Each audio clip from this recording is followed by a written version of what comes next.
Listen to me. You know what happens if they get in there? They'll kill us all. They've gone too far to back down now. You understand that?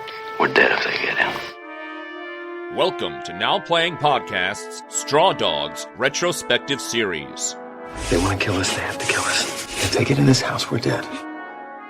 Hosted by Arnie. It's real good to have you back. Stuart. He's all right. I like him. And Jakob. Do you fancy him? He's sweet, I think.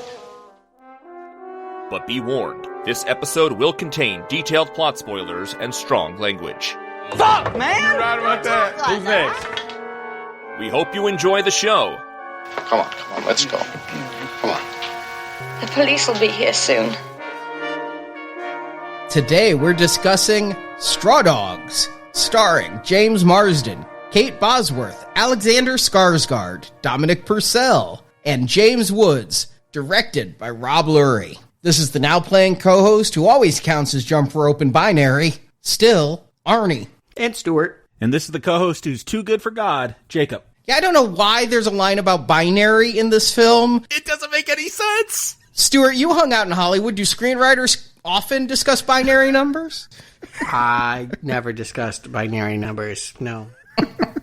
But we do discuss Straw Dogs, and most people agree it is a movie worth seeing. All three of us agreed on that. Yeah. I never heard anything positive. You would think that I would want to line up and see the 40th anniversary reboot.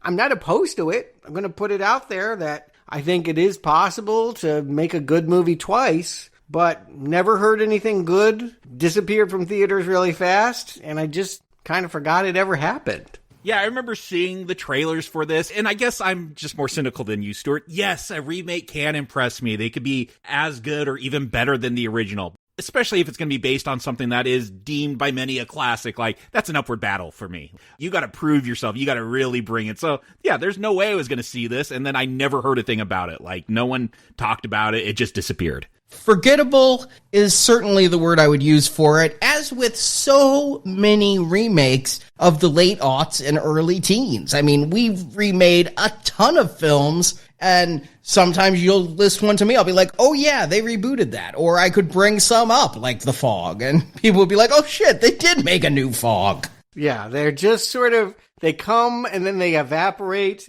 It doesn't hurt the original. The good news is it never leaves a mark. You never think of the original as being diminished. You just don't remember them doing this. And it should be said, they remade Straw Dogs 3 years after Straw Dogs. I found this out looking at IMDb. I was like, oh shit, do we need to add this? Unofficially, didn't pay for the rights to the book, but supposedly the Turkish film Eagle's Nest or Eagle's House is a 1974 redo of Straw Dogs. And I spot checked it. I didn't watch the whole film, but I kind of it's on YouTube and So it's a foreign film? Yes. Interestingly enough, they transpose it to Cyprus, which is a country at war with itself because half the population is Greek and half the population is Turkish. And they bring that into the equation. It's about a Turkish man that brings a European woman back to his hometown to meet his mother before she gets married and converts to being a Muslim.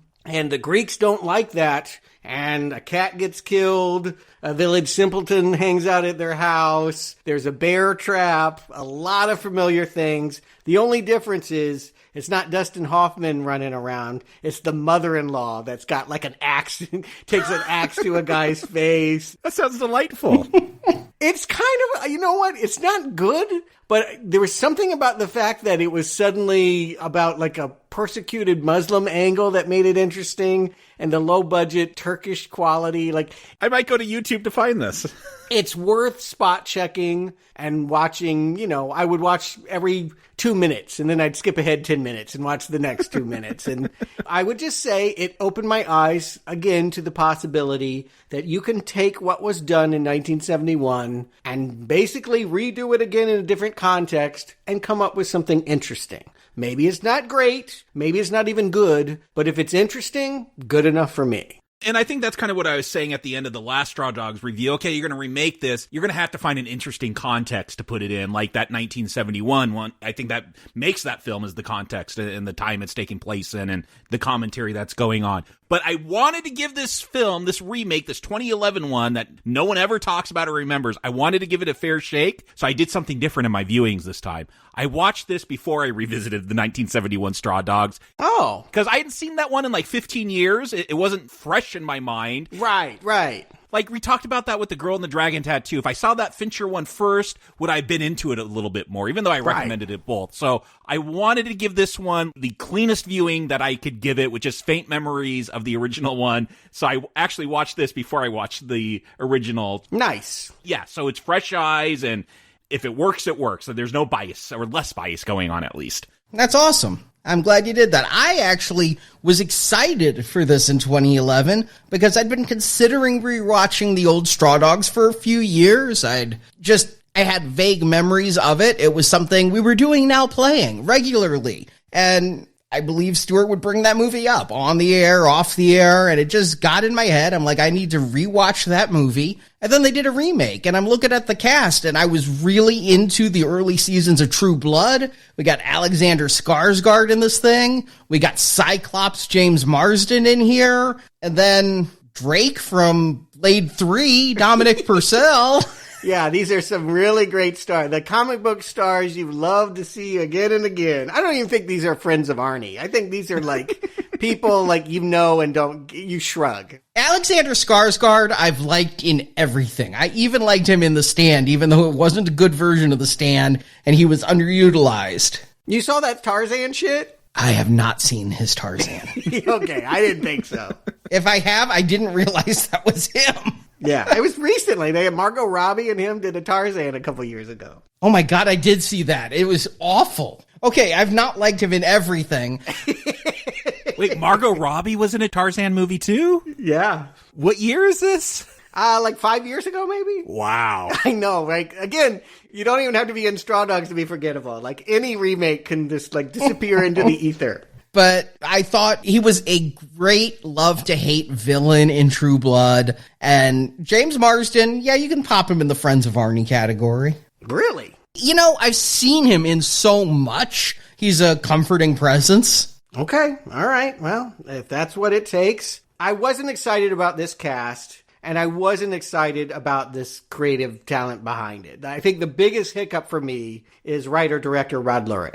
Who? Yeah, I looked this guy up, hadn't seen anything that he's done, don't know who he is. Apparently, he was a movie critic. Are we getting a little M. Night here? Movie critic turned filmmaker? Yeah, I don't know that he's M. Night crazy, but he seemed to want to be the next Aaron Sorkin. All of his projects have a political bent. He did one where the show Commander-in-Chief, it's about a female president. I actually liked that. I watched a few episodes of it. It didn't last long. Joan Allen did, I think, a similar concept at the movies called The Contender. He made one about deterrence and nuclear deterrence. And again, if it's about the White House and it's not West Wing, you might see Rod Lurie's name on it. Okay, I could see a political bent in this film, definitely, but does he know what subtlety is? Like, are those films just obvious what his politics are? I haven't watched any of them. I say I'm not excited about him. It's not to say that I'm against him. There's nothing pro or con about this other than he didn't have any awards on his shelf. No one was calling him a great visionary. So what's he going to do with this? I did listen to the commentary on top of watching this,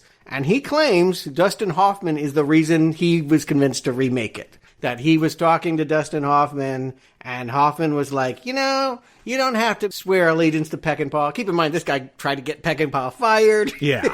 He's like, you know, just do your own thing. It's basically a Western concept. Just adapt it to how you see fit. It could work again. It's been 40 years. This is how Hoffman's going to drum up interest in his, so he gets his residuals and all that. This is all plot. Perhaps there's a self-serving quality of this, but I think it's true. Anything that's 40 years old is fair game. There's a certain segment of the movie-going audience that will not go back to Straw Dogs, the original. No matter how good it is, they will not go and watch a movie from 1971. So bring it back, put it in a context that they can understand. Yes, this director did say that he had a political agenda, that there were things that he wanted to fix, and he used that word about the Peckinpah version. He didn't think he could make it better, but he thought he could correct some of the misogynistic, over-exaggerated elements that sort of marred the original in his estimation. That's weird because I feel like that misogyny is part of what Straw Dogs is. For better or for worse, that is part of the commentary going on. So I don't know if cleaning that up is fixing it. Well, what Lurie said specifically, just to get to the point, what he didn't like about what Peckinpah's version advocated was that being a man makes you inherently violent. He saw that he wanted to shape this new one so that you are a product of your environment, and that was the correct way to position all of the aggression. And he also felt like, well, his words was Bosworth wouldn't be subservient. His Amy wouldn't be subservient, which I don't think is the right word. I don't think of the original Amy being subservient, per se. Well, it was, go get me my drink, clean this house. I mean, he was treating her like a servant. I think they're trying to say that she would not be enjoying the rape and would not be reduced to the complications that have made that performance and that original movie so controversial. So strip out all the complicated humanity. Again, this is why I'm so cynical when it comes to remakes. It sounds like you're doing the exact opposite of what makes Straw Dogs great. You're trying to sanitize it. No, I definitely think that you can have a movie that embraces masculinity that doesn't have to be toxic masculinity. Yeah, except, again, I feel like that's what Straw Dogs was about. And I'm open to it. If you could show me another way, I'm open for it. But to be reacting against the violence like Peckinpah was endorsing that, like that was a triumphant moment, feels like you might have misunderstood that film. Well, I do think it's a great idea not to go back to London. I was relieved. I had no idea what they were going to do for the conflict. But the fact that they decided to tell it as an American story and more of a cultural divide rather than an American abroad, I think really helps. The Deep South, maybe if you're going to say the problem is the environment, maybe that's a slam against the South. Maybe you're heading into other controversies. But why not try it out? Yeah, if England wasn't up for that original Straw Dogs, did anyone in the South see this film in America? Because I feel like this depiction's way worse. No one saw this movie in general. The global box office is $12 million on a $25 million budget. Ow. Wow. So this thing tanked, and it tanked hard, and the critics weren't kind. And Lurie even kind of knew it. He was a fan of the original. He knew he was setting himself up to failure. But just as someone that wanted to both give tribute to the original, but also say there are things here that I'm uncomfortable with that I would like to change. It was an experiment he was willing to take, and it was an experiment that blew up in his face. And so, yes, the 40th anniversary of Straw Dogs came and went, and if anybody saw Straw Dogs, they saw the 1971 version. Well, at least he had something to say. I'll give him that. A lot of times people come in with nothing to say with the reboot. I mean, it's pretty much the same script, word for word, even when it doesn't make sense.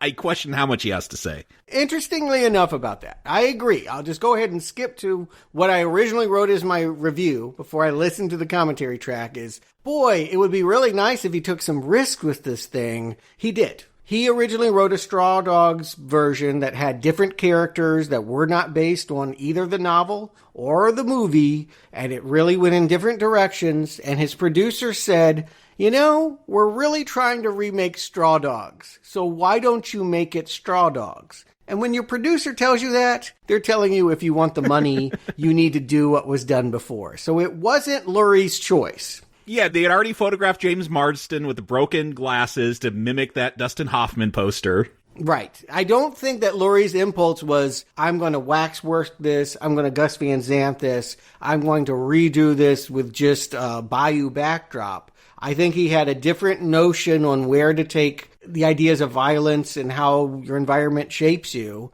Small town versus outsider. But the original version, good or bad, was rejected with the idea that he would instead follow more closely what had been done in the movie. Again, I want to stress, they could have readapted that book, but Escape Lunatic, It's a slasher movie. They decided to do Peckinpah. Well, I guess I won't be so hard on Lurie then. It sounded like he had some ideas, but the studio just wouldn't let him do it. Yeah, that's the way it came off to me, and so let's see what they wound up with. Arnie, is there a need to give another plot summary, or should we just go with last week? Mississippi instead of the UK. There you go.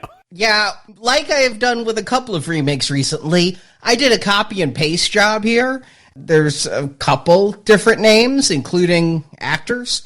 Different actors, that's the difference here. 40 years later, different actors.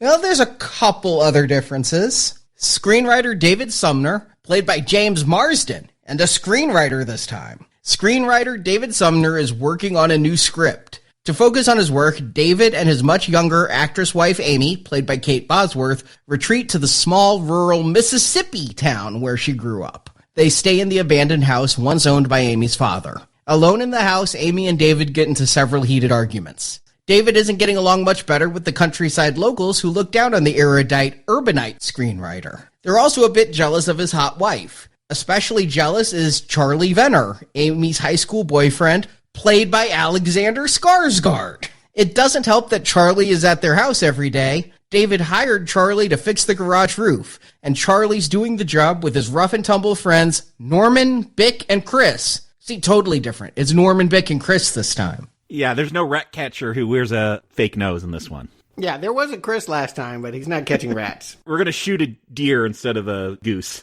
Very important differences. The more David tries to show he's one of the boys, like buying the group a round of drinks at the local pub, the more he's mocked. Someone even kills David's cat and hangs it in his bedroom closet. In fact, it seems the only person in town more hated than David is Jeremy Niles. See, they changed his name. He's now Jeremy, a mentally challenged townie with a history of violence towards women, played by Dominic Purcell. One afternoon, Charlie and his crew invite David hunting. With David in the wilderness, Charlie goes back to David's house and fucks Amy. Norman then comes in and rapes Amy. When David gets home, Amy doesn't tell him of the sexual assaults, but insists David fire the crew so they no longer come around. A few days later, while driving home and arguing with Amy, a distracted David hits Jeremy Niles with their car. David takes the mentally challenged man back to their house to wait for medical help. The doctors don't come. Instead comes Charlie and his crew, along with Coach Tom Hedden, Charlie's high school football coach who became the local drunk, played by James Woods. David didn't know Niles had just accidentally killed Tom's young flirtatious daughter Janice. Now Tom and the others have come to kill Niles. David refuses to open the door. When Sheriff John Burke arrives, he's shot and killed by Tom. Having murdered one man, the crew begin a siege on David's house. With various household implements, David incapacitates or kills all of the attackers as credits roll. Yes, I hear a lot of similarities, but they hit you up right at the top. Right at the very beginning of this movie, the biggest change is the first shot. That is swampland. We are not in the moors of the UK. We are staying local. We are going down to the bayou, Mississippi, Blackwater, Mississippi. Beware the Blackwater. Yeah, not to be confused with George Bush's favorite private security firm that he used in the Iraq War. I think there was some political ideas on that. Again, Lurie is someone very topically motivated and politically motivated. Oh, Blackwater was a Bush thing. I was just thinking that Man-Thing movie. Well, I'm sure Bush would love for you to think that that was your first reference point. I think that is now playing in a nutshell. Blackwater. Arnie says Man-Thing, Stuart goes with Bush. Perfect representation of the show. I agree. We're both become parodies of ourselves. Besides, I think now it was Darkwater and Man-Thing. But yes, what does it mean that we're in a rural South that is prideful and, yes, will be teaching aggressive, on the football field, behaviors that will turn into rape and murder in the context of this movie? Is that a good direction to go? I think it's interesting. I think it's potentially offensive for people that are living in the South. I think it works better in 2021 than it did in 2011. The South is rising again. I might agree with that. Yeah, I don't think it helps get rid of that image of coastal elitist Hollywood looking down on their noses at the South. Like, this is cartoonish. And that was the thing Lurie said he most didn't want. No one-dimensionality. I want these people to be multi-dimensional. What did he tell James Wood to do then? Like, it sounded like no one could direct James Woods, but we'll get there. Yeah, James Woods is his own type of person here, and I don't think James Woods is controllable either on a set or on Twitter. I will just say this. Rod Lurie said that he used the most pulled-in takes. What you're seeing is the most restrained Woods version. He was screaming and whining throughout the entire shoot. Wow. But yeah, the fact that David and Amy are driving in with their Jaguar, and I'd probably actually have kind of this image of the South in my mind, but I wouldn't put it on screen. Like, I would look for more nuance. Again, this feels so broad to me when you're saying this is a political writer. Well, does he do political cartoons? Because that's what this feels like. Well, Aaron Sorkin can certainly get up on his soapbox. But this is like taking shots at people. It's part of America. Like, you're not looking at why people in the South are this way. It feels like you're just making fun of them, calling them rubes. Well, the question to ask is, are we to like this David? Because we discussed that last time. Who was the real villain? Was Dustin Hoffman actually the bad guy in that scenario ultimately? Here, I think it's a different kind of dweeb. He is, I think Lurie used the word country club. He's annoying in a hipster way, but he is not intellectually wrapped up in himself. He seems to have a better marriage. He seems to be a little bit more involved with his wife and what's happening here. But the problem is that he flashes his money around and he just doesn't seem to understand the struggles that these people are going to after their football careers fade. I wish that they had portrayed him as more wealthy. I mean, I know that there are some really well-paid screenwriters, but by and large, I don't think they're getting a cut of the back end. So I feel he's middle class, upper middle class. He has a $100,000 car. That's pretty extreme. Yeah. If you can spend $100,000 on a car, you are in an entirely different mentality than anyone in Blackwater. If you could get a loan for a $100,000 car. I would call them mortgage to the hilt, but... I mean, this character is successful, and I have to imagine, Lurie didn't say so, but I have to imagine he's basing it on himself, right? I mean, this is my story. Yeah, you look at the movie he's writing on, it's a war film, Stalingrad. Stuart, I gotta ask you, I love the history about Stalingrad, an amazing story for World War II that Americans don't ever want to hear about because it's about the communists actually changing the tide of the war. But has there ever been a great Stalingrad film? Rod Lurie actually recommended one. Come and see. I haven't seen it, but it was made in the 50s. I'm writing it down. Yeah, he was a big fan of that. I don't know if it's specifically about Stalingrad, but it is about the war from the Russian perspective, and he claimed it was the best World War II movie ever made. And then just recently, they made some IMAX 3D thing, Stalingrad, which it sounds like the movie David is writing. It sounds like a misguided Hollywood attempt to try and downplay the Soviet aspects. Oh, jeez. While just making it an action blockbuster. But yes, obviously the fact that he is so enamored with this standoff is symbolic, right? Because he's going to be in his own Stalingrad. And the thing that was important to Rod Lurie, he said, was, yes, not only was Stalingrad the final stand that turned the tide for World War II and maybe began the defeat of Hitler, but it was about common people. Women and children really won that battle. It wasn't just the soldiers. It was common people with the fortitude to batten down the hatches and just live through that years-long assault. And yet, when I'm watching this film, I'm like, okay, why is he working on Stalingrad? That's obviously, like, some thesis of this film. Like, you just don't pull that subject matter out of anywhere. Like, it's got to mean something. And, like, they reduce it in this film. They just say, oh, yeah, it's about survival. Oh, okay, so your home invasion movie, it's just about survival. That's what you're telling me. All this rich history they never get into in the film. They don't really get into it, but Lurie, what he hoped you would get is what won that war was the women and the children. What's going to win this Straw Dogs is our new Amy. And I don't know about you guys, but Kate Bosworth is giving me a real Jessica Simpson vibe. Yes. The dumb, pretty blonde that doesn't know chicken of the sea is a fish, you know, like they want her to seem stupid, and yet the way that Kate plays it and the political agenda of Rod Lurie wanting to correct the misogyny means we can never really look at her as the bimbo she's kind of written as. Yeah, I'm not quite sure how to take her. I felt this way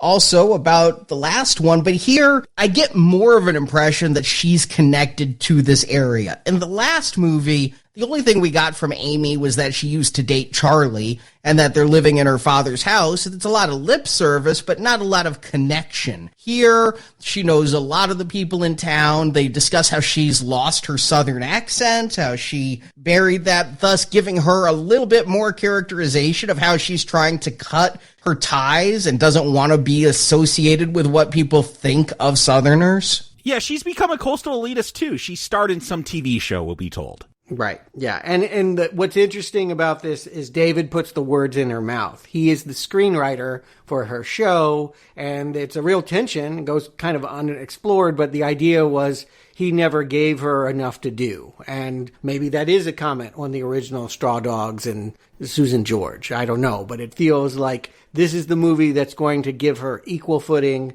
if you didn't feel like the last movie had enough of Amy. They stop into a bar. It's almost like a collision. We see on one side of the screen this Jaguar coming. We make a close-up extreme on the hood ornament. And then on the other side, coming in the other direction, are these antlers. That deer we saw killed in the beginning has been strapped onto the grill of this pickup truck. And now those hicks, we didn't know who they were, now are blowing into the same bar as these L.A. screenwriter and his actress muse. And yeah, we'll see how it plays out. We'll spend a lot of time at that bar. We'll learn that apparently poor people, they use only money. Again, I don't think that's true. Like, everyone has credit cards and debit cards these days. Yeah, I remember the day that grocery stores took credit cards, and that was the mid-90s. Yes. By 2011, and admittedly, this movie was shot in 2009. I don't care. They had credit cards in Blackwater, Mississippi. Yeah, this bar particularly, it looks very slicked up. It's not in any way a hole in the wall. They would have a credit card. I'd agree. I mean, I remember when Jay Leno was making jokes about McDonald's starting to take credit cards. But in 2009, there were still some places that wouldn't take them. I still remember having to carry cash when traveling for certain places. So I'll go with it, especially since credit card companies take like 3 to 5% of whatever you charge, and maybe the company...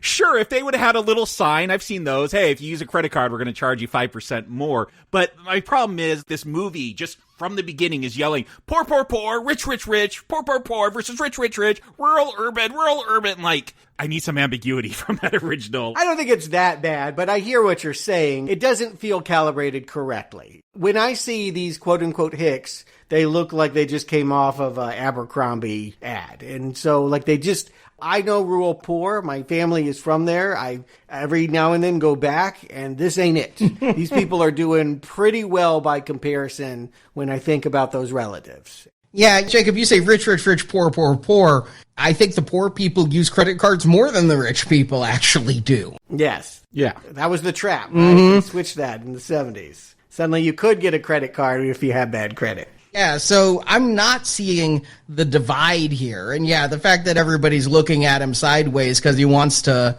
put this on a credit card is a little bit stereotypical. But, you know, much like you were saying last time that you don't ever want to say a woman's asking for it, but you think sometimes the woman does start to enjoy the sex with the ex after saying no. There are Southern people who are really into football and hunting and drinking. Oh, Arnie, in Texas, you could buy season tickets to the high school football games. Forget about professional football. High school football, you get season passes. Yeah, I think stereotypes exist for a reason, and that, yes, some of this culturalness that we're seeing is true. It's founded in truth. Stereotypes exist for a reason, you know. Stereotypes are often different than biases. When you look at cultural profiling and things, the problem is hashtag not all anything. But these type of people exist, and Hollywood elitists exist. So putting them together does seem like a recipe for conflict. And in fact, again, in the past 10 years, that appears to be all I've seen in this country is coastal elitist versus the silent or at least muffled majority. I don't know how silent they are. Do a lot of yelling. They won't put a mask on and shut up. They want to shoot that spittle everywhere. But yeah, again, I don't think this conflict is bad. It's maybe a little clumsy in its execution. It's broad is my problem. It's broad, sure, but it's fine. If suddenly the idea is that this is the jock quarterback that now doesn't feel like he has anything, his coach that used to lead him to glory is now James Woods drunk at the bar, like Tom was in the original, busting up glasses and screaming, "You're not going to cut me off," and angry that his daughter is flirting with the simpleton. They do make one change. I mean, they make a few changes, but one of the big changes that I notice is the law enforcement character here is African American, black in the South, but he's the one in charge. It feels like, again, you could say there's some subtext, but I thought that was going to boil over a whole lot more. It kind of does. I mean, they also later on will intentionally kill him instead of accidentally kill him. And I have to think there's a little bit of the racism involved in that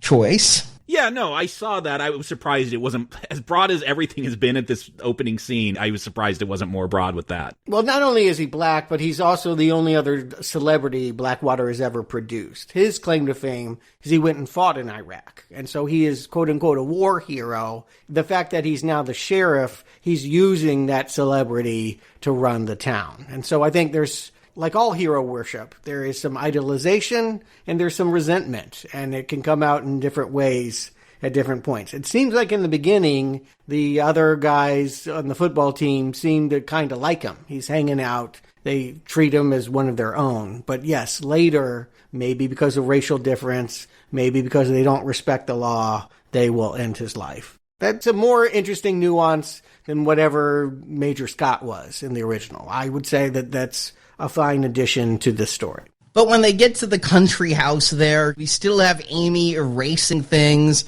off of David's blackboard. This time she's changing the year of the movie from 43 to 44. Which he never catches, right? Dustin Hoffman caught it when Amy did that, but James Marsden, I guess he just got to put on those Cyclops glasses. I don't think he ever catches it. Charlie's going to catch it. Alexander Skarsgard catches it later. Yeah, for some reason. He knows about it. Yeah. I think it's showing hashtag not all Southerners. Guess what? Charlie knows some things. He's educated. No, Charlie's always talking about how they're just dumb Southerner. Like, everyone here feels like they're pretty comfortable with their dumb Southerness. This came up in the first meeting when Charlie is hanging out at their booth. Amy is introducing her husband as the smart man who is writing about Stalingrad in 1943, and the husband corrects her then. So he didn't know that. Oh, okay. It's a callback to that. Yes. He was just saying, you shamed your wife for not being as smart as you, and I'm going to just bring that up when I come into your house. Everything about this guy is saying, I am insecure, and I used to be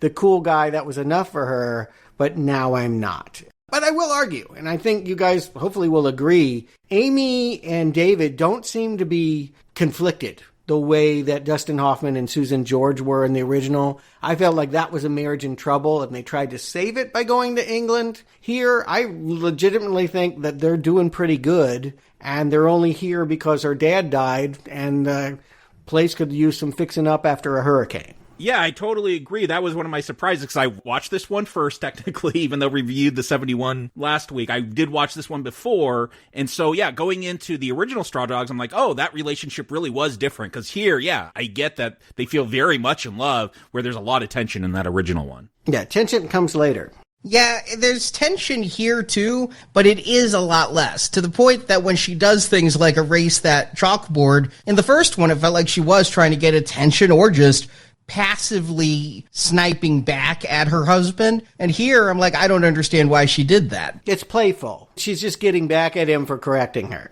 And David's going to see, like, a picture of her as a cheerleader with Charlie when he was a football player, and, like, he just kind of laughs it off. It's not something that really nags at him. He's very secure in his manliness and his relationship with his wife. I'll put it in a positive way. Yeah, I don't feel like tension is not creeping into the story the way that it was originally. And really, the problem begins when this crew arrives and there's just culture clash, right? You like that kind of music. You want to blast your Zydeco. I want to play Beethoven. I want to sleep in. You guys are intentionally waking me up.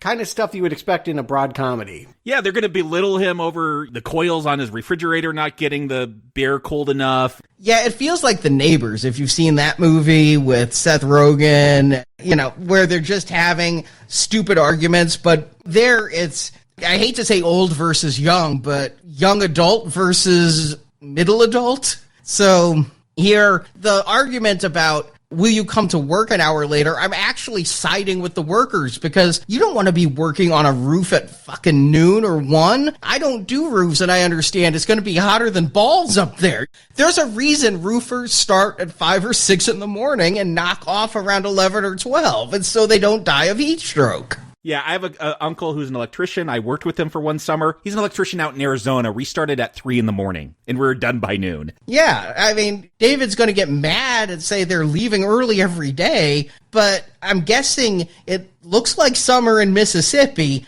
maybe fall because of the football games, but it still looks very hot down there, and I do not fault these guys one bit for starting early. And if he wants them to start later, then he should be a little bit flexible on that 3-week deadline. You're making a point to be funny, but you of course understand Charlie is intentionally trying to get at David. He is resentful that David wound up with his girl, and he doesn't like the way his life ended up, and so he's intentionally all these guys are really lax. They come in and take beer out of the fridge. There's no sense that they're going to complete this roof in the 3 weeks that they promised. Yeah, I will say I felt this was going to be much more of a typical home invasion thriller because it's a little bit more broad to me, or a lot more, but it just feels like the tension is being ramped up a lot quicker. Like with every conversation that Charlie and David are going to have, it just feels like, okay, next scene, they're going to start punching each other. It really feels like it wants to move faster, but it's still going to go about the same pace. Yeah, I'm enjoying that it is moving a little bit faster, but I also enjoy a slight,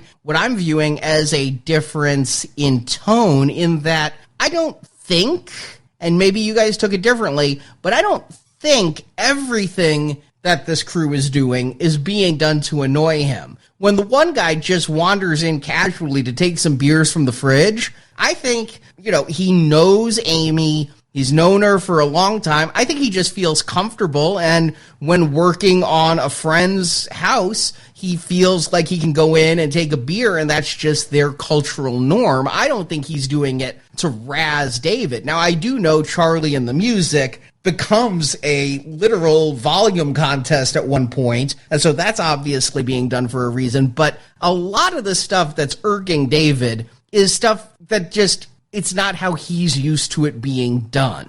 I guess I'm a coastal elitist then, because I don't want people just walking into my house. I don't care if they're fixing my garage. I do see them as not respecting him, saying, yeah, we could walk all over this elitist, this intellectual. Like, we'll just walk into his house, make fun of his fridge. We could do all that because we're tougher than him. Make fun of it? He offered to fix it. Yeah, but it was to slight him, to go, oh, you can't even fix these coils. Like, that's the easiest thing to do, he's basically implying. And this beer's not cold enough. Again, why are you drinking my beer? I mean, there is... yes, you're right. They're hoping that he's going to be good-natured and a pushover, is what they're counting on. That, okay, because we know Amy, we know that you can't be the hard-ass boss. And we're going to kind of enjoy that. But come on, you bought a $100,000 car, you come out, you got to drive into town because you don't get reception at your house, and all those guys are underneath the hood checking it out. Yeah, they just pop the hood and start looking at his car. That's crazy to me. That wouldn't trigger something in you about, like, mine, not you, don't touch.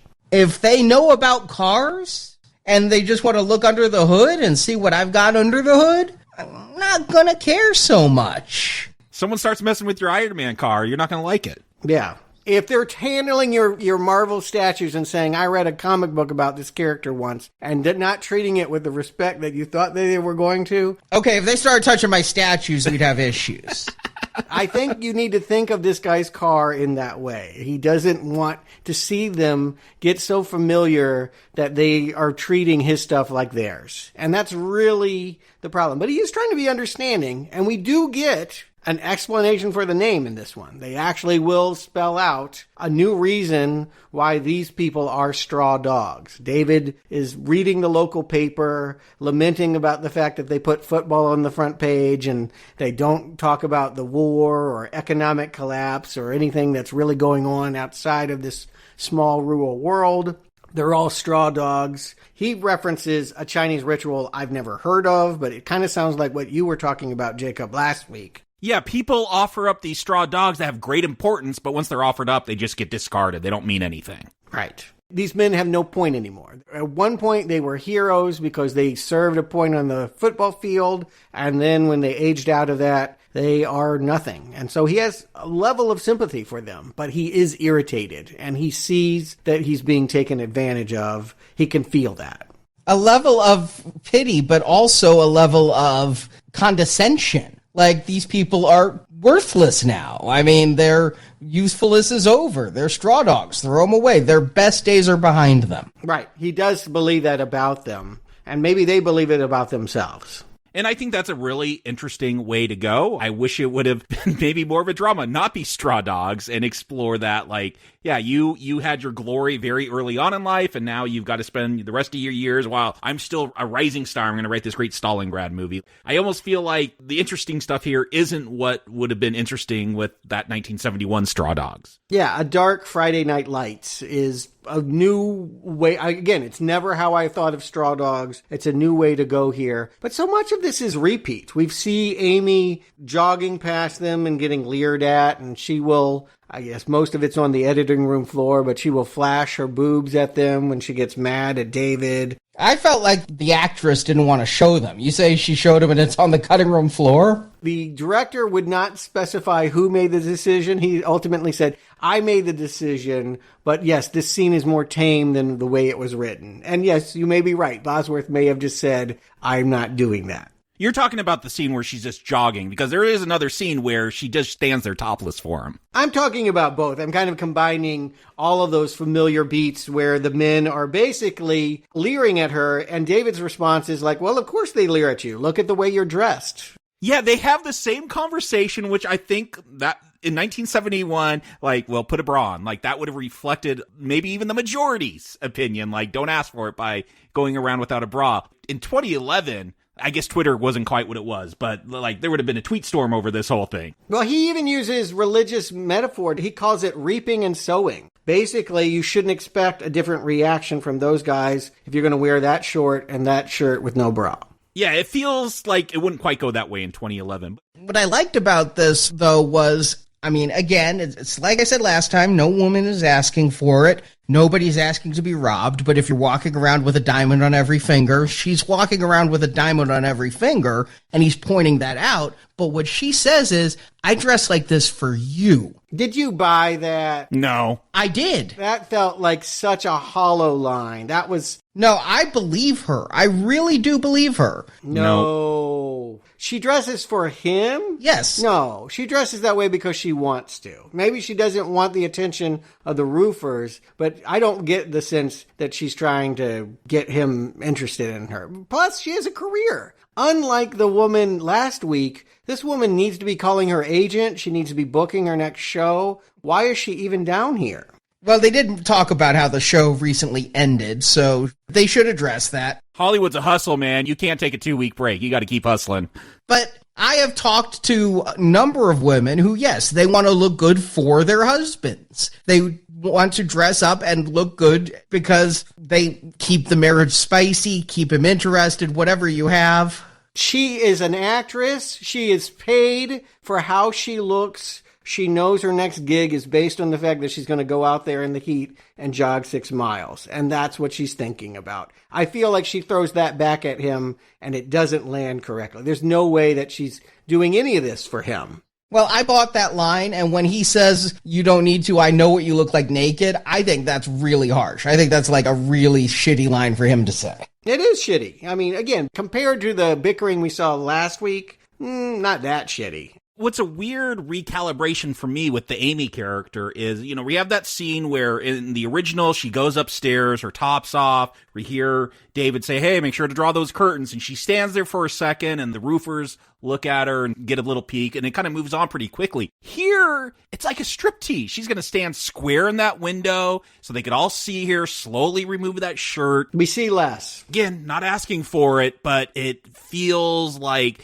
she's egging them on some more. Unlike last week, where I really felt like I understood why Amy was doing what she was doing, I have no idea why this Hollywood actress is wasting her time down here and trying to get something going with Charlie again. Yeah, because it seems like she has a pretty good relationship with David, besides the little spat that they have right here. But yeah, why... Is it that Southern hospitality? That's why she's so comfortable with Charlie. I don't feel like we ever get a real feel for the character. No, I don't understand her. And that is a big problem. It makes me realize and appreciate what Amy was last week.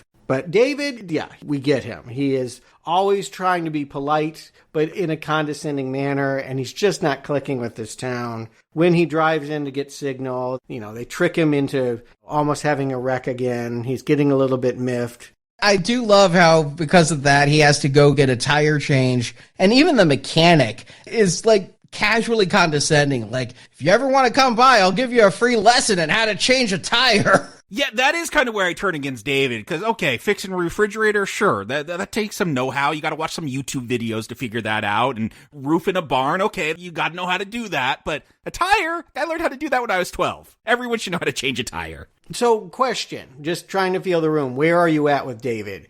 Is he annoying you? Is he your hero? Is he like Hoffman? Is he worse?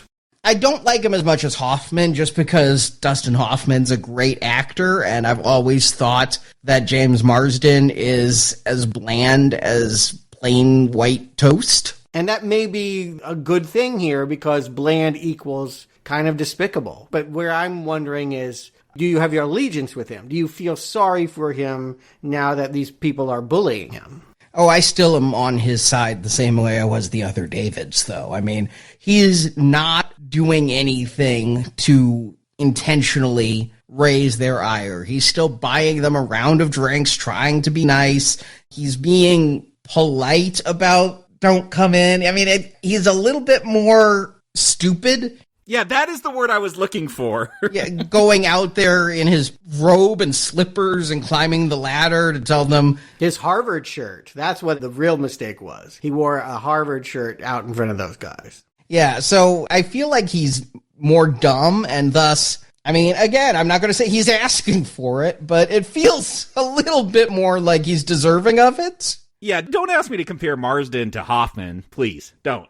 That's a losing game. But I'm still on David's side. Yeah, and this one, because all the sides feel like caricatures, like cartoons to me, it's hard for me to really get into anyone. Even though, yeah, David ends up being awful in that original, I just feel like those characters are more complex. At least David and Amy are, and so I'm more involved with their story here. I'm waiting for the home invasion thriller. Let's move it along. I don't feel any of that character work is here, none of that commentary. I just don't feel this is an interesting film, so at least let's get to some bloodshed. About that, I do feel like while it is quicker paced, I feel like there is much less at stake. Yeah. And I'm feeling like, where are the scares? Where are the tension? If these people more or less like each other and they're doing well off, and whether they get their barn done or not, it doesn't really matter. Like, I'm just not feeling things are getting bad enough quickly. And that is, even though it's going by faster, it's not getting to where it needs to. That's the problem.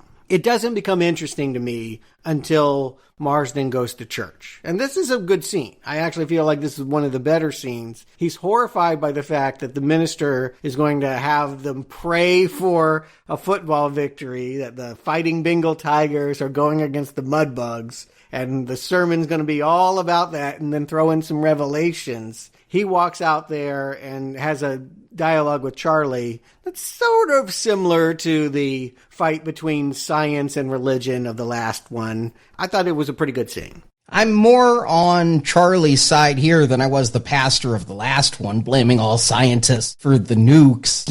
I think that's pretty broad. You could also credit scientists with vaccines and penicillin and things like that. But I think Charlie has a point here, that it was rude to get up and walk out, and, if you're going to come here, you should show respect. It's the same thing David was asking them for, is if you're going to come to my house, show me some respect. Don't just wander in and take a beer. And now it's being thrown back at him. If you're going to come to our town and come to our church, show some respect. Yeah, and then come back on him, David's going to say, then thou shalt not covet thy neighbor's wife. I thought that was pretty good, too. Now it felt like there was something going on. Like, I felt like cards were on table. Charlie and David are more or less announcing to each other, we don't like each other, and Amy's caught in the middle. It becomes increasingly so when Amy jumps into the middle of the fray and tries to protect the simpleton Jeremy from Tom. Jeremy is going to say that Tom's daughter is his girlfriend, and she's giving him every indication that she is, and drunk James Woods just don't have it. Look, Janice, I kind of got that character in the original. Like, she was someone that was young, trying to act more mature and go and do that whole kind of thing. Here, I don't know, you're a head cheerleader. This is the best you could do? Yeah, I agree. Why would this head cheerleader, again, she seems to be in the mold of what Amy was. Like, yeah. She was the head cheerleader, and then she turned into a TV actress. Why would this girl be going after a mentally incapacitated middle-aged man? I think it's to piss off her father. I actually think it's less about him and getting sexual experience and attention and more about, yeah, I know that this is going to set off my dad. Yeah. That is the conclusion I came to. I just wish things were clearer in this. Again, just some characters instead of caricatures. I agree. This one did not make a whole lot of sense to me because it may be to piss off her dad. And yes, women do date men to piss off their fathers, but it seems like she was legitimately into him too. By the end, yes. The fact that she's not turning it into some Carrie-style prank where he's going to be humiliated. She really wants to do him in the locker room. I didn't see that coming. But, I mean, again, some women do that to get back at their dads. Yeah, it certainly worked.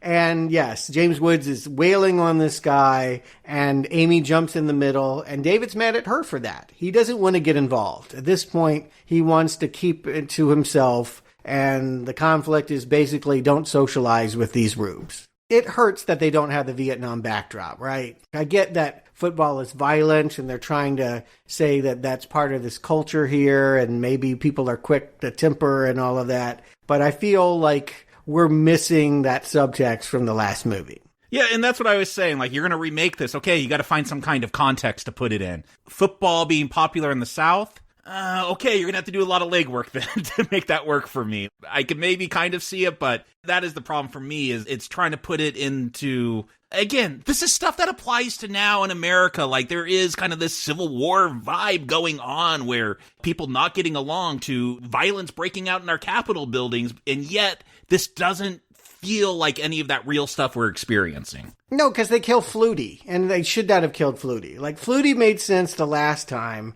but why? Okay, like, I just had a fight over religion with this asshole from LA, so my immediate thought is I'm going to run home real fast and strangle their cat in a noose. What? We do know that it is Charlie this time. He will apologize for it.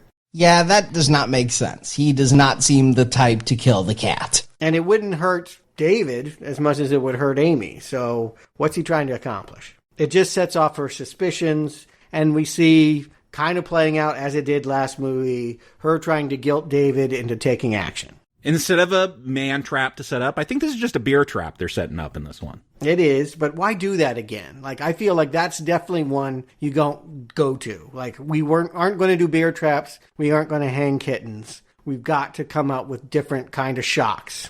Because the producers said, hey, straw dogs, kittens hanging, and bear traps. Put it in the script. I agree. Maybe Lurie didn't have the room to do it, but I feel like he could have made the case, we'll be crucified if we redo those elements. We have to come up equivalents. If he's saying a screenwriter knows binary, he's not working too hard to make changes. Yeah. There's a balance. Maybe you do have to have the same basic characters, the same scenarios in a new setting, but you do not want to do the bear trap thing exactly as it was done before. You don't want to kill the cat this way. Going hunting, I guess that's fine. I mean, that is part of the culture. They set that up in the first scene. The fact that David would be tricked to go out and hunt a buck and, you know, lo and behold, does end up killing one. Yeah, but again, they try to make this more of a thriller. David almost gets shot, and then it just seems like it's regular hunters that mistook him or something. But, like, again, this set up expectations for when I watched that original Straw Dogs, which never happened. It's just this moment of David sitting there on a rock looking foolish, waiting for geese to pop out of the bushes. Here, just make this a dumb thriller then. But it seems like they can't do that. I'm kind of going with this thing. It's about the same to me as the last one. I find it to be apples to apples. He kills the deer and feels bad about it, just like Dustin Hoffman killed the quail and feels bad about it. I'm not seeing these huge differences that you guys are seeing from last time. Yeah, you're right. It's apples to apple-flavored Jolly Ranchers, maybe? Like, one... I actually like apple-flavored Jolly Ranchers better than apples. I knew you were going to say that. the dried apples, let's put it that way, like with no juice, no plumpness to them. I feel like you've taken everything interesting out. They've tried to put something here, but it's just not working, whether that's because the studio wouldn't let Lurie do what he wanted to do, or they just thought, hey, this is good enough for contemporary audiences. I just don't feel there's a richness to this one like there was the original. I think that the Southern versus Coastal works just as well as the U.S. versus UK. I think that there is more strife between Coastal versus Southerners than there are between Americans versus the English. And I'm along for the ride with this one. Again, I think Skarsgård is a better Charlie and comes across as more sympathetic at times than whoever was the actor last time. Yeah, I will agree with you on that one, because I watched this one first. I'm like, okay, Charlie's going to be a big character in the original, and I kept forgetting who Charlie was in that one. He never really stuck out to me except when they needed him to in certain scenes, but Charlie feels like much more of a character in this remake. Or maybe he's just an actor that we've seen before, so we pay attention to him. I mean, I think that's the effect that I have. I don't know that Skarsgård is totally right for this. I guess he's okay. I guess all of them are okay. Yeah, it's okay. My struggle is that none of them are really nailing it. Part of why you couldn't do the slow boil building of tension that I like so much, and you have to cut through quicker and make it simpler and just connect the dots, is we're not getting the performances. We're not getting that tension. It's just not interesting to watch these people play off each other. It's all feeling very TV movie. I'm finding this crew more interesting than the Droogs in the last film. And why do you think that is? I think that they feel more like real people than the crew last time. The first two people working on the house, one of them, the rat catcher, who was a complete cartoon character, and the other, the ex-con and stealing the panties. Here, these feel more like real people I've met. And they seem just more interesting in that regard of having a little bit of depth in the sub-characters, Charlie's henchmen, than we had last time. But doesn't it hurt the tension that it just kind of feels like what I would call like a romantic comedy or something about which guy is the girl going to end up with? You don't watch rom-coms if you think this feels like a romantic comedy. Well, no, I mean, I don't watch a lot of them, but I have seen some, and I do feel like these feel like the kinds of people that are in those movies, and this level of tension is low. We are not getting the anger and the resentment and the seething that would make you believe we're about to boil over and watch a siege at this farm. I mean, it doesn't boil over into a siege initially. We still have the uncomfortable rape scene. And I still think Amy starts by saying no, but then kind of acquiesces and then kind of regrets it. What? No.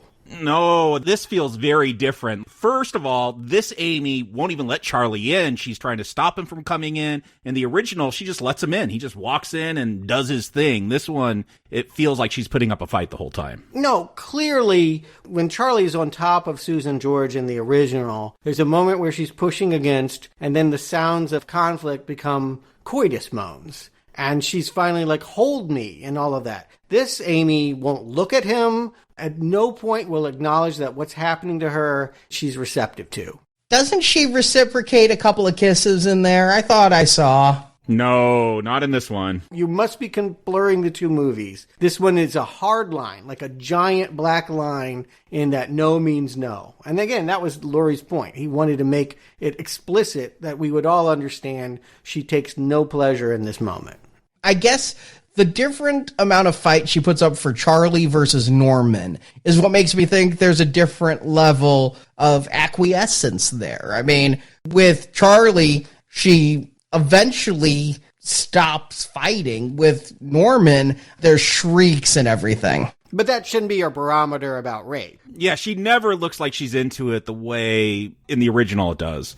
Because she doesn't fight doesn't mean that she is permitting it. She is clearly closed down. Look at her eyes. Look at her body language. At no point does she hold him, encourage him, say anything to say, I'm glad this is happening. And when he's done, he's kind of looking at her like, we're good, right? He's stunned that she's not giving him eye contact. And then, yeah, it gets worse for her because then all of a sudden the Zydeco comes on. That's a bad sign already, bad sex. And then, yeah, it becomes a full-on assault. I just always think rape should be depicted as a full-on assault. But that's not what it always is. Yeah. And in fact, looking at the numbers, most sexual assaults are women knew their partner, knew the person that did it, said no, but it happened anyway. The Charlie is much more common than the stranger that creeps into your house. Yeah, but she knew Norman also. Barely. Only because he was on the same football team. And that's one thing I'm missing here, too, is we're to understand that all of these guys normally do what Charlie wants them to do. This is a guy that's finally saying, I'm going to do something I want. He's breaking ranks with the quarterback. And I feel like maybe flashbacks wouldn't work, but I needed to see more of this team dynamic to understand what was going on between Charlie and Norman. Norman has not been a big enough character for me to process what's happening now.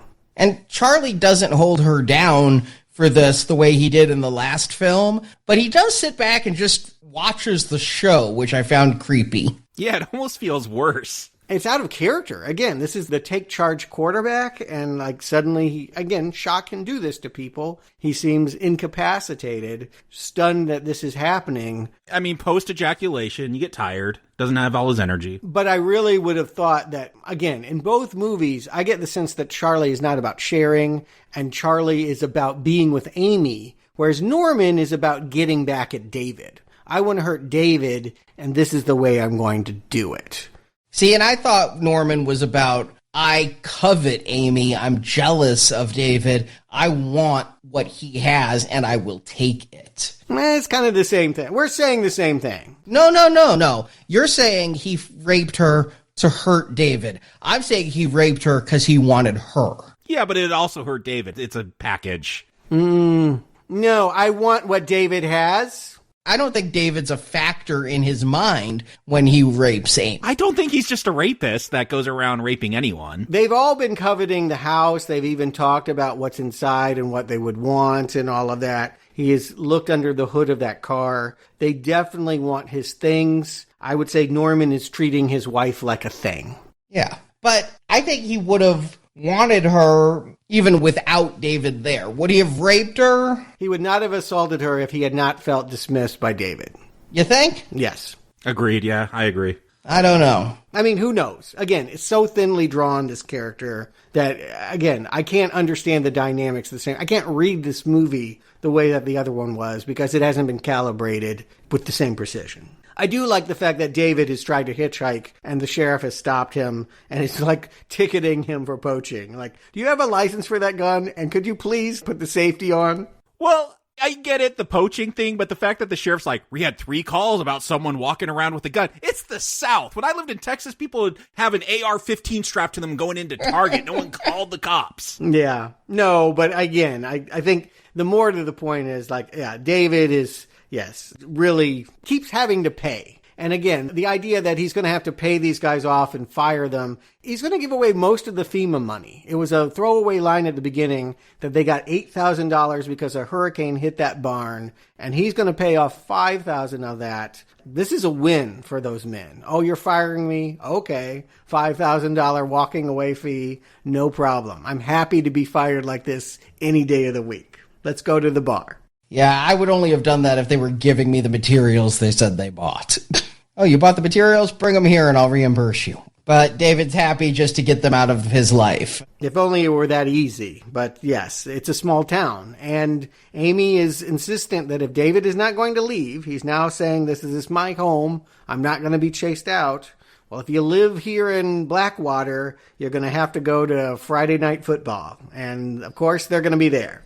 I do like that this movie has replaced religion with football. I feel like the South has done that in many ways as well. It's the best thing about this version, and I agree it's good enough that you wish they had done more with it. Yeah, I wish this was more about football culture in the South, and I guess if you could figure out how to get a home invasion film in there too, fine. But yeah, all the interesting stuff is not what I found interesting in the original Straw Dogs. Right. It's interesting to think about these guys that are past their prime and, what they're capable of doing because all that violence that served them so well in their youth now is just energy that needs to be expended and they hurt each other. And again, this is rich. This could have worked, But by following the original blueprint so closely, maybe Lurie's original draft did it better. I feel like they're hampered by having to do straw dogs rather than making their point.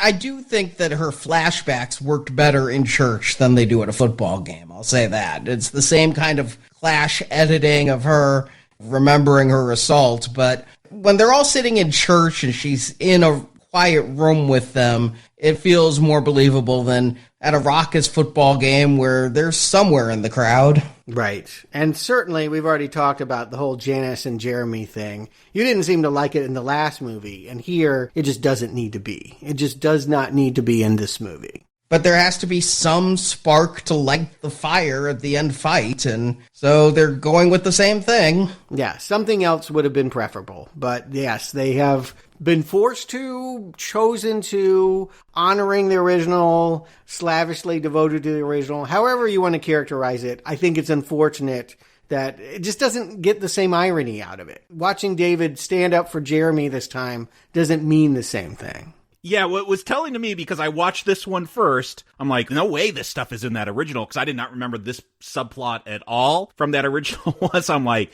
oh boy, none of this works. There's no way they did this in the original. And then I watched the original, I'm like, oh, they did it, and it actually pretty much works. So it was very telling. Like, to this one, I was totally put off of and thought there's no way it would have ever been done before, but it was, and it was done better. Here, you're talking about the Mice and Men, accidental strangulation. Yeah, all of that. Like, I don't understand why a head cheerleader is going with this guy. The strangulation, the fact that they're going to hit him when he's just walking down the road, and this is what the final conflict is over. And then not take him to the hospital. Like, we're going to take him to our house. What? Because the hospital is like 2 hours away, so we'll take him to our house and wait for an ambulance? That makes no sense. No, you are in a fast car, drive him to 200 miles to the hospital. I think they say 20 minutes even at that. I don't think it's 200 miles, but... But where does he think the ambulance is going to come from and the doctors? They're coming from the hospital. Yeah, no, it's, again, all of this contrivance to keep the dynamic the same makes this look foolish. And it really undermines what was the pinnacle of the original, now becomes the worst part of this remake. This whole siege is stupid. I find it almost identical to the last one. It is neither as exciting as I want, but with none of the meaning, none of the depth. Only in pantomime. You cannot mean it has the same suspense. I don't know that the first one had all that much suspense when it got there, and here I feel it's about the same. I feel like when they're standing outside and he's inside, it does feel suspenseful. I do think James Woods is a bit more broad than the other Tom, but I believe James Woods to be a dangerous man. Come on. You can't say in the original there wasn't just things that took your breath away. Is Amy going to go with Charlie? What's happening here? I never thought Amy was going with Charlie. Not once. I think that's an important reading with that original one. Like, she is willing to change allegiances during that final fight. Right. Is Henry going to do something to Amy while they're there? All of that stuff was like powder kegs going off. Yeah, Jeremy just sits in a chair the whole time, I think, in this one. Like, he never attacks Amy. He doesn't do anything interesting. It's just very confusing. Like, when they kill the sheriff, it just feels unmotivated. The word again and again is like, I don't feel like they've reached the point that they would be behaving like this. If you're claiming these are more realistic people and not caricatures, why are they behaving this way? Drunkenness and racism and anger about his daughter. I have seen far worse crimes committed in the name of alcohol. He doesn't know about the crime yet, though. He knows his daughter's missing. Okay, but he doesn't know it's because of Jeremy. And if your daughter's missing, they said this in the first one, go look for your daughter. And don't you want to see the relationship between coach and the team when it made sense? Like, I don't know if it's flashback is the right thing, but like, we're supposed to believe this team will do anything James Wood asks. And I don't buy it. I totally get what you're saying. There was a comic book series called Southern Bastards, which took place in the South, and it was about an old football coach who still controls the town, and he still controls those old football players, and you get into all those dynamics, and you would expect that all here. Like, I don't expect them to get in the huddle and say we're going to do, whatever kind of play, but, some kind of power structure between coach and quarterback and all that kind of stuff. Again, I'm not opposed to exploring it this way. I'm saying there's some good stuff potentially here, but they don't want to do any of that. At least the producer didn't. I'm okay with following your coach without seeing it back then because, I've seen Varsity Blues. I know what it all looks like, I've seen all the right moves. But Stuart hasn't seen it. And you can't do that. Oh, because I know of these other things, we'll just graft that onto this. No, your job is to earn these relationships. The first movie did. Not necessarily. Sometimes you got to take shorthand. No. You can take shorthand and then you wind up with this. And that's the problem. If you're trying to put America in a microcosm, you got to make every character super count, not do broad generalizations. You got to say, that's what this group is about and that's what that group's about. Like, I feel this doesn't really have anything to say about that. Yeah, urban versus rural. They don't get along, don't they? But, we're never given real reasons why. You called them caricatures, but the rat guy was scary when he laughed. There was a menace to him. I was afraid of him coming through that window. He was throwing rats through windows. That's crazy. Bick and this other guy from Entourage and all. I'm not afraid of them. Who are they? I haven't even noticed them. I didn't notice anybody except for the rat guy last time, so... You knew the rapist. I didn't know the rapist until he was a rapist. But he was a rapist before the siege, so you would be able to differentiate the drunken father, the two rapists, the rat guy. Maybe you don't remember the driver of the truck, but they were more distinct than this crew. I'm not buying that this is just as good as that. If you think that's true, not recommend for both. I feel like this End Siege is lackluster, and I felt like the last End Siege was lackluster. Yeah. Why did you recommend last week then? This is everything is hinging on the emotional catharsis of seeing cowards become killers. And that was powerful last week. Was it? Yes. Yes. I believe the last movie was psychologically powerful, scarring, hurting your brain to watch people compromised in that way. And this is like a CW TV movie version of that. There's nothing creepy or psychologically disturbing about any of this. There is no gut punch to watching James Marsden see the barn burn like there is with Dustin Hoffman saying, yeah, I don't know how to get home either. Playing Zydeco, all of that. No, none of this is landing in the same way at all. If you think it's landing in the same way at all, you're saying that neither one is very good.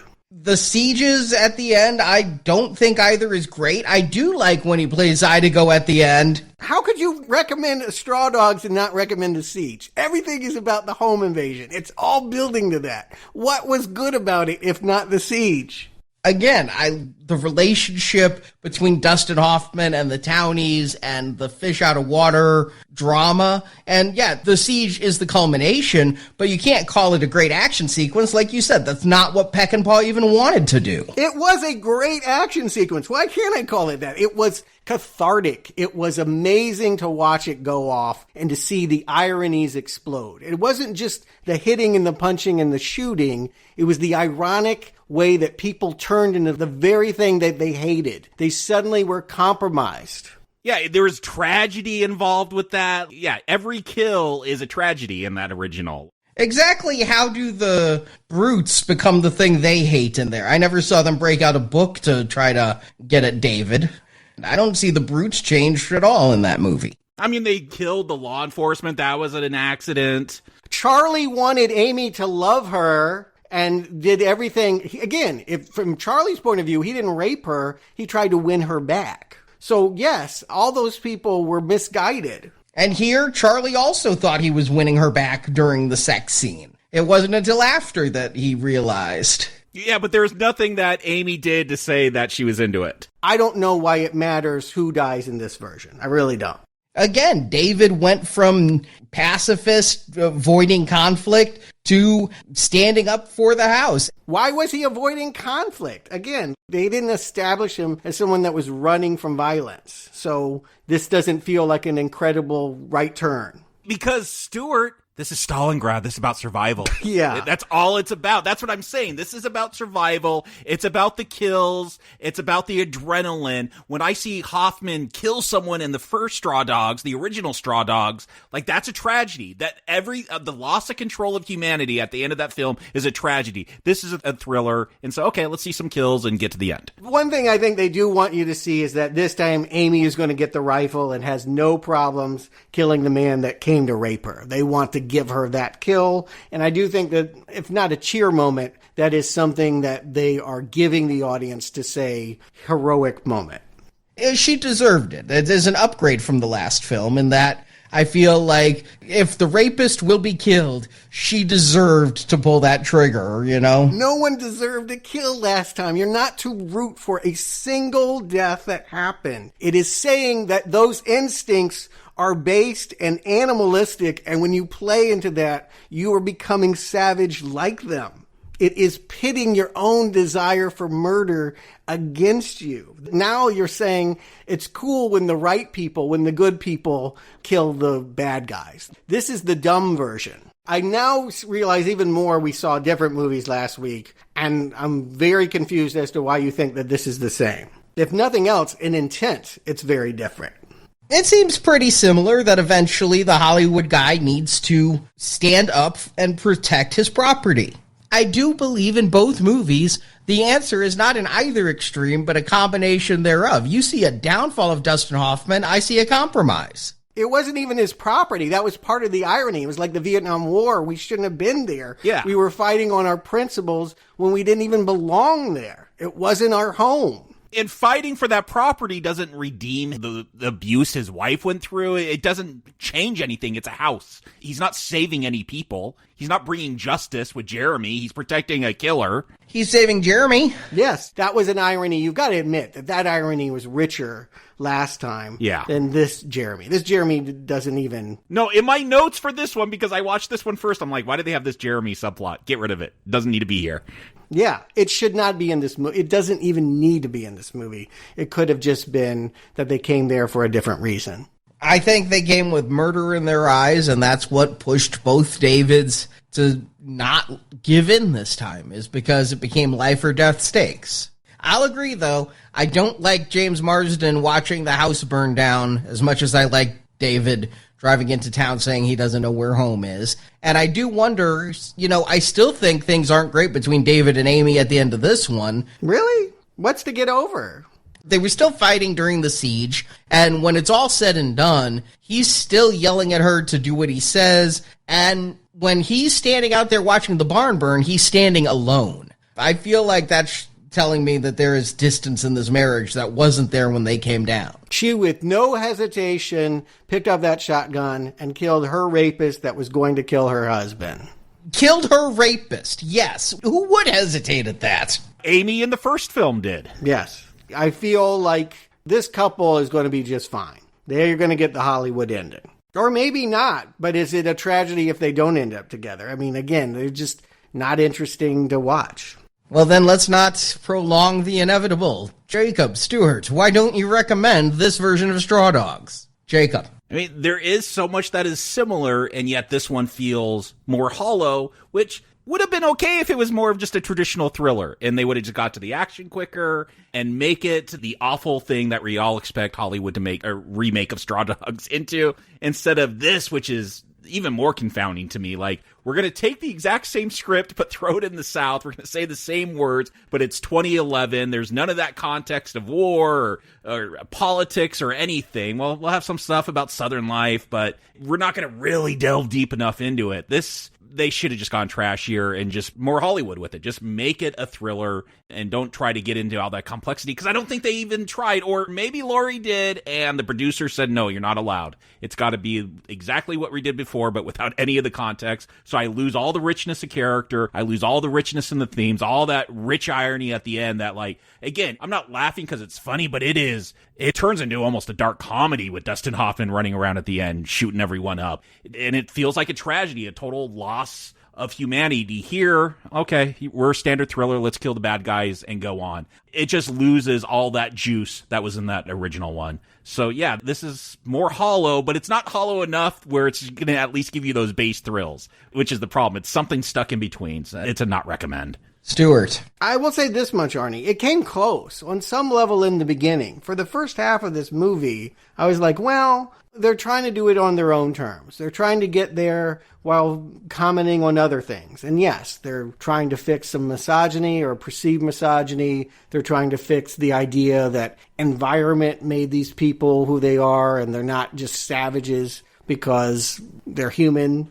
They tried to find a straw dogs that would play in 2011, and for about half of this, I could go with it. But truly, once we started to get into the Jeremy kills the cheerleader thing, you could feel the wheels coming off. And the more that they tried to hew to peck and paw, the further they got away from whatever point they were trying to make. And so, no, I can't recommend this, but I don't hate it. It's more like it needed to either be scarier. I definitely think that it should have just been more extreme, more of a Lionsgate movie, or you needed better acting, you needed something that compared to the performances we saw last week. Maybe then it could have been Rob Zombie's Halloween. I don't think this was ever going to be better, but it could have been interesting. It could have been what I asked for. It could have been a tweak and a twist on something that I love. And instead, it was sort of a half-baked idea that worked until it didn't. And by the end of it, again, the fact that you've thought that this climax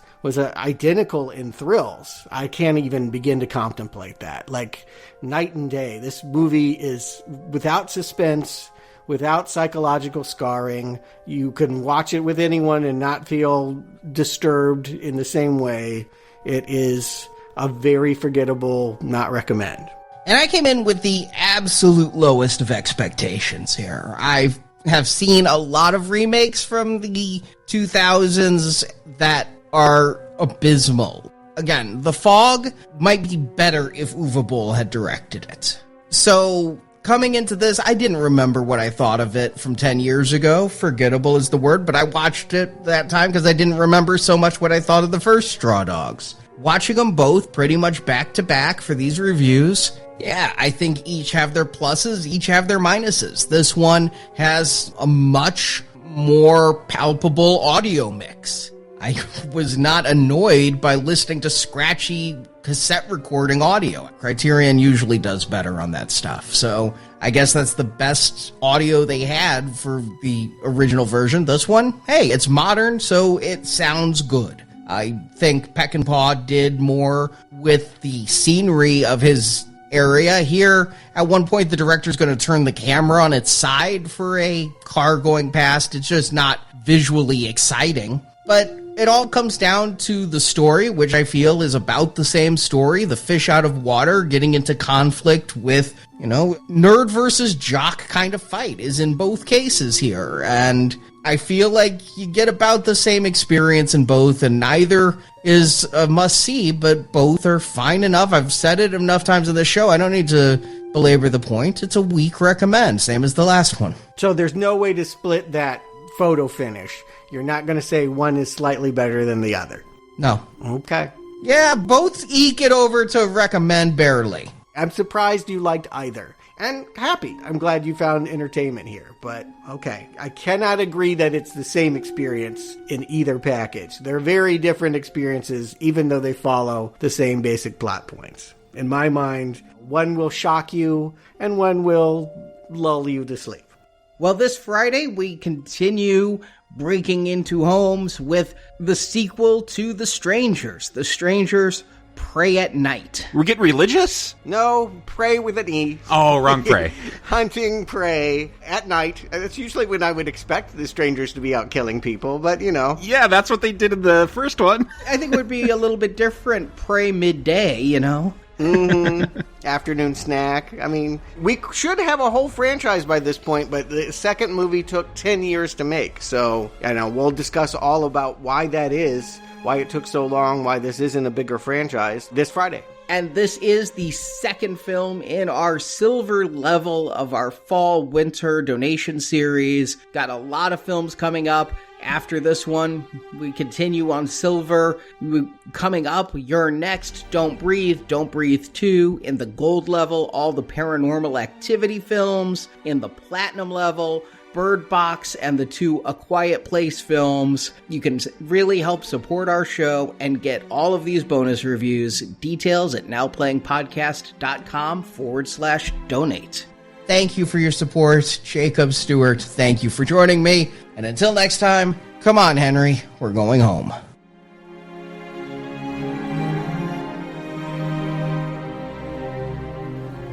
Okay, you've had your fun. I'll give you one more chance. And if you don't clear out now, there'll be real trouble. I mean it. Thank you for listening to this Now Playing Podcast movie review. It's been a good day. We got a lot accomplished. We hope you enjoyed the show. Yeah, that was real good. Real good. Thank you. Help us spread the word about this show by leaving a 5-star review on Stitcher, Podbean, iTunes, or your podcast store of choice. That would be a terrific help.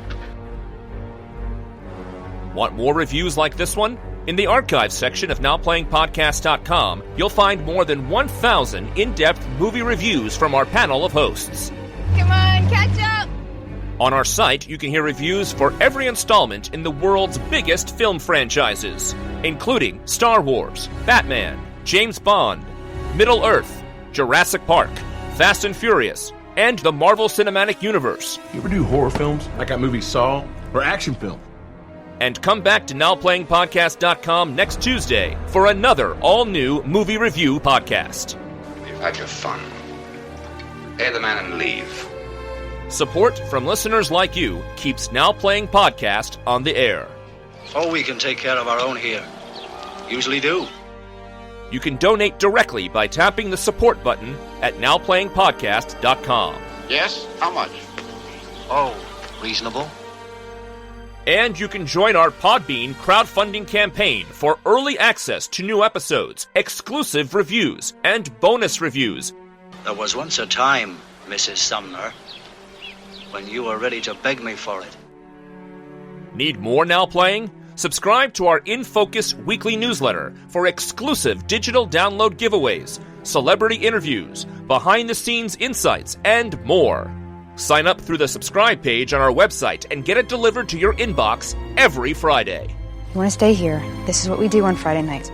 You can also compare notes with us on Letterboxd. Go to letterboxd.com/nowplaying to see what our hosts are watching when they're not recording podcasts. And follow Now Playing on Facebook, Twitter, Instagram, and our YouTube channel. Where are you going? David? Where are you going? Now Playing Podcast is produced by Arnie Carvalho. Son of a bitch got some man in him after all. Associate produced by Jason Latham. He's a good man. Now Playing is edited by Heath and Arnie. Come on, lads, work to be done. Now Playing credits read by Brock. Run away with words. The opinions expressed in this podcast are those of the individual hosts and may not reflect the views of Venganza Media Incorporated. Just a little redneck wisdom for you. Venganza Media Incorporated is not affiliated with, and this podcast has not been prepared, approved, or licensed by any entity that created the film analyzed herein. All movie clips and music included in this podcast are the intellectual property of their respective copyright holders. They are included here for the purpose of review, and no infringement is intended. We're all in it now. Accessories we are. That's the law. Now Playing Podcast is an exclusive trademark of and may not be used without the express written permission of Venganza Media Incorporated. Now Playing is a Venganza Media production, copyright 2021, and no part of this show may be reproduced, repurposed, or redistributed without the written permission of Venganza Media Incorporated. All rights reserved. I don't know my way home. That's okay. I don't either.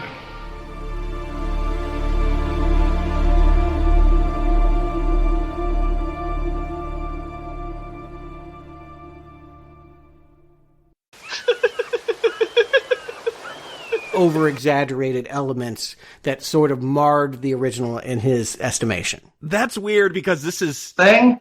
Whoa, what was that? I'm working on it. Oh, that's Arnie. We'll yelling. let you interrupt then. Hold on. We'll just stop.